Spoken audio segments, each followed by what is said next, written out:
ഒരു തരി പോലും കുറയില്ല നിന്നോടുള്ള സ്നേഹം. എന്നുയിരേ കളരികിൽ നീ എന്നുമെന്നും വേണം. ഞാൻ ഈ ലോകത്ത് പിറന്നു വീണത് 2 കണ്ണിനും കാഴ്ചയുള്ള ഒരു വ്യക്തിയായിട്ടാണ് ഈ ലോകത്ത് ഞാൻ പിറവിയായെടുത്തത്. എത്ര നല്ല ലോകമാണ്, നല്ല സുന്ദരമായ ലോകം.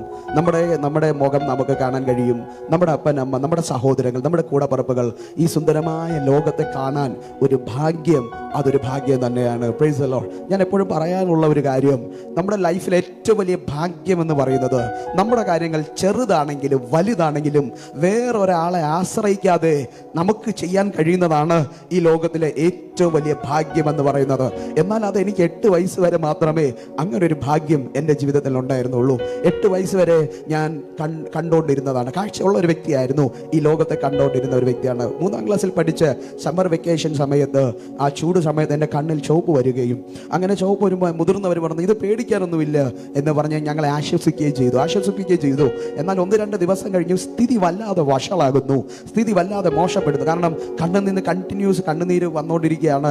തല പൊക്കാൻ കഴിയുന്നില്ല, വോമിറ്റിങ്, ഒന്നും കഴിക്കാൻ പറ്റുന്നില്ല, തല ഒന്ന് ചരിക്കാൻ പോലും കഴിയാതെ വല്ലാതെ ഭാരപ്പെട്ടപ്പോൾ എന്തോ പന്തിയേട് ഉണ്ടെന്ന് പറഞ്ഞ് എന്നെ തിരുവനന്തപുരം കണ്ണാശുപത്രിയിലേക്ക് കൊണ്ടുപോയി. അവിടെ കൊണ്ടുപോകുമ്പോഴാണ് എന്താണ് എൻ്റെ ലൈഫിൽ നടന്നുകൊണ്ടിരിക്കുന്നതെന്ന് എനിക്ക് മനസ്സിലായത്. എൻ്റെ ഡോക്ടേഴ്സ് പറഞ്ഞൊരു കാര്യം ഇതാണ്, നിവിൻ മരിച്ചു പോകും, നിവിൻ്റെ 2 കണ്ണിലും ക്യാൻസർ രോഗമാണ്, വെറും 39 ദിവസം മാത്രമേ ഇനി ജീവിക്കത്തുള്ളെന്ന് പറഞ്ഞ് ഇവൻ ആവശ്യമുള്ളതെല്ലാം നിങ്ങൾ ചെയ്തു കൊടുക്കുക, രക്ഷപ്പെടത്തില്ല. 5 ലക്ഷത്തിൽ ഒരാൾക്ക് വരുന്ന രോഗം ഇവന് വന്നിട്ടുണ്ട്. കൂടെ ഉള്ളവരെല്ലാവരും പോയി, ഇവനും പോകുമെന്ന് പറഞ്ഞ് ട്രിവാൻഡ്രം ഐ ഹോസ്പിറ്റൽ എൻ്റെ ഫയല് ക്ലോസ് ചെയ്യുമ്പോൾ നിസ്സഹായനായി നിൽക്കുന്ന പിതാവിൻ്റെ മുഖം വർഷം 23 കഴിഞ്ഞിട്ടും എൻ്റെ ഹൃദയത്തിൽ നിന്ന് ആ ചിത്രം വാങ്ങിയിട്ടില്ല. നിറകണ്ണുകളോടെ ഡോക്ടറിനോട് പറഞ്ഞു, ഡോക്ടർ എത്ര രൂപ വേണമെങ്കിലും ചിലവാക്കാം, എത്ര പൈസ വേണമെങ്കിലും ചിലവാക്കാം. എൻ്റെ ഡോക്ടർ പറഞ്ഞത് വേണമെങ്കിൽ കണ്ണ് റിമൂവ് ചെയ്യാന്നല്ലാതെ ഞങ്ങളെ കൊണ്ടൊന്നും ചെയ്യാൻ കഴിയത്തില്ല, രക്ഷപ്പെടത്തില്ല, ഒരു സ്കോപ്പുമില്ല, ഇവൻ്റെ ഒരു ഹോപ്പും വെക്കണ്ട, വിട്ടേക്ക് എന്ന് എൻ്റെ ഡോക്ടർ പറഞ്ഞ് വിടുമ്പോൾ ഞങ്ങൾ നിറകണ്ണുകളോടെ ഞങ്ങളുടെ പാസ്റ്ററിനോട് പറയാൻ തുടങ്ങി. പാസ്റ്റർ ഇന്നതാണ് ഡോക്ടർ പറയും, ഇത്രയും സീരിയസ്നെസ് ആണ് ഞങ്ങളുടെ പാസ്റ്റർ പറഞ്ഞൊരു കാര്യം, ഇത്രയും സമയം നമ്മൾ ആശ്രയിച്ചത് ലോകത്തിന്റെ വൈദ്യനെയാണ്, ഇനി നമുക്ക് പരമ വൈദ്യനായ യേശുവിനെ നമുക്ക് ആശ്രയിക്കാമെന്ന് പറഞ്ഞു. സത്യത്തിൽ അന്ന് ആ വാക്കുകൾ അതുപോലെ ഉൾക്കൊള്ളാൻ കഴിഞ്ഞില്ല. കാരണം ഡോക്ടർ പറഞ്ഞു 39 ദിവസം, ഡോക്ടർ പറഞ്ഞു ഇത് മാരകമായ അസുഖമാണ്, ഡോക്ടർ പറഞ്ഞു ഇവൻ മരിച്ചു പോകുമെന്ന്, പാസ്റ്റർ പറയുന്നു നമുക്ക് പ്രാർത്ഥിക്കാമെന്ന്. എന്നാൽ ഇന്ന് രാവിലെ ഈ ചർച്ചിൽ നിന്നുകൊണ്ട് ഞാൻ ആത്മാർത്ഥമായി പറയാ, റിപ്പോർട്ട് പറയുന്നതല്ല നടക്കുന്നത്, വാഗ്ദത്തം പറയുന്നതാണ് നടക്കുന്നത്. റിപ്പോർട്ടിനെ വിശ്വസിക്കരുത്, വാഗ്ദത്തം എന്താണോ പറയുന്നത് അതേ നടക്കത്തുള്ളൂ. റിപ്പോർട്ട് പറഞ്ഞ് നിവിൻ മരിക്കും, വാഗ്ദത്തം പറഞ്ഞു നിവിൻ ജീവിക്കും. ഒരേമ പോലും അടയാതെ എന്നെ നോക്കിയിടുന്ന യേശു അപ്പയാണ് എപ്പോഴും എൻ പ്രിയ തോഴനായി. പാടിയാട്ടെ. ഒരു ഈമ പോലും അടയാതെ എന്നെ നോക്കിയിടുന്ന യേശു അപ്പയാണ് എപ്പോഴും എൻ പ്രിയ തോഴനായി. എൻ്റെ ഡോക്ടർ പറഞ്ഞു ഇവന് പഠിക്കാൻ കഴിയത്തില്ല. 3ാം ക്ലാസ്സിൽ എൻ്റെ പഠിത്തം നഷ്ടപ്പെട്ടു പോയി. 2 വർഷം പഠിക്കാൻ കഴിയാതെ വീട്ടിനകത്ത് ആകെ ഭാരത്തോടെ കിടക്കുന്നു. ഡോക്ടർ പറഞ്ഞു ഇവന് ഓർമ്മശക്തി കാണത്തില്ല, അഥവാ ഇവനെ ഈ അസുഖത്തെ തരണം ചെയ്താൽ വീട്ടിനകത്തൊരു ജീവശവം പോലെ കിടക്കും, നോ യൂസ് എന്ന് പറഞ്ഞ് എന്നെ തള്ളിയപ്പോൾ ഇന്ന് രാവിലെ ഞാൻ നിങ്ങളോട് വളരെ സ്നേഹത്തോടെ പറഞ്ഞോട്ടെ, ഇന്ന് ഒത്തിരി ഡോക്ടറേറ്റ് ഉണ്ടെങ്കിലും എനിക്കിത് വലുതാണ്. Praise the Lord. എൻ്റെ ഡോക്ടർ പറഞ്ഞു പഠിക്കാൻ കഴിയത്തില്ലെന്ന് പറഞ്ഞ സ്ഥാനത്ത് കൃപയാൽ ബൈബിൾ കോളേജിൽ MD പാസ്സാവാൻ ദൈവം എനിക്ക് അവസരം തന്നു. സെക്കുലർ PG കംപ്ലീറ്റ് ചെയ്യാൻ ദൈവം എനിക്ക് അവസരം തന്നു. ഞാൻ വീണ്ടും പറയുന്നു, ലോകം പറയുന്നതല്ല സത്യം. അച്ഛാ, യേശു എന്താണ് പറയുന്നത്, അപ്പൻ എന്താണ് പറയുന്നത്, അതാണ് സത്യം, അതേ നടക്കത്തുള്ളൂ. ഞാൻ അവസാനം കണ്ട മണ്ണ് നെയ്യാറ്റിൻകരയാണ്. എൻ്റെ കാഴ്ച നഷ്ടപ്പെട്ടതും ഞാൻ മരിക്കുമെന്ന് പറഞ്ഞത് നെയ്യാറ്റിൻകരയാണ്.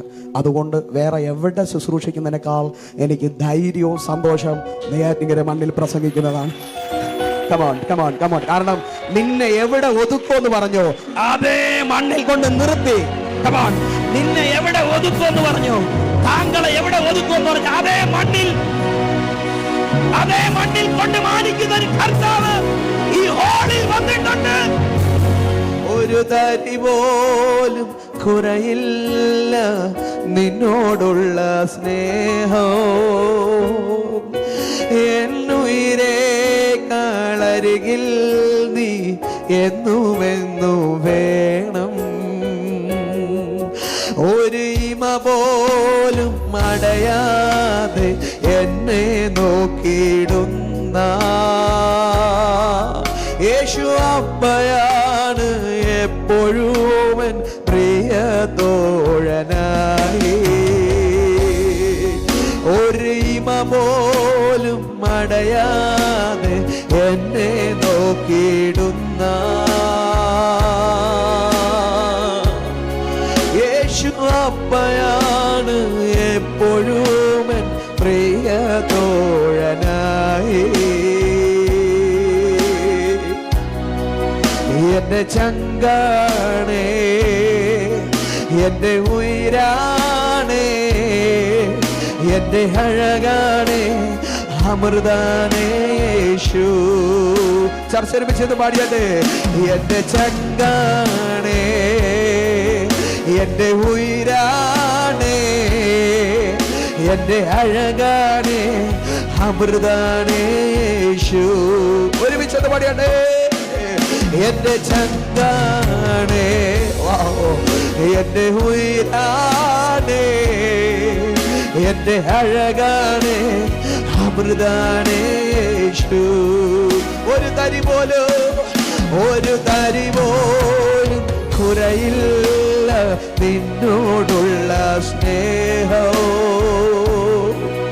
എന്നുയിരേ കളരികിൽ നീ എന്നുമെന്നു വേണം. എത്ര പേർക്ക് അത് പാടാൻ കഴിയുന്നുണ്ട്? ഒരു തരി പോലും കുറയില്ല നിന്നോടുള്ള സ്നേഹവും. എന്നുയിരേ കളരികിൽ നീ എന്നുമെന്നു വേണം. ഒരു ഇമ പോലും അടയാതെ എന്നെ നോക്കിയിടുന്ന യേശു അപ്പയാണ് എപ്പോഴും എൻ പ്രിയ തോഴനായി. ചർച്ച വരി ഒന്ന് ആസ്വദിച്ച് പാടട്ടെ. ഒരു ഇമ പോലും അടയാതെ എന്നെ നോക്കിയിടുന്ന യേശു അപ്പയാണ് എപ്പോഴും എൻ പ്രിയ തോഴനായി. ഒരു തരി പോലും കുറയില്ല നിന്നോടുള്ള സ്നേഹവും. എന്നുയിരേ കളരികിൽ നീ എന്നുമെന്നു വേണോ. എന്റെ ചങ്കാണേ, എന്റെ ഉയിരാണേ, എന്റെ അഴകാണേ, അമൃതാനേ യേശു. ആ ശബ്ദം ഉയർന്നത് പാടിയാട്ടെ. എന്റെ ചങ്കാണേ, യേസപ്പാ, എന്റെ ഉയിരാണേ, എന്റെ അഴകാണേ, അമൃതാനേ യേശു.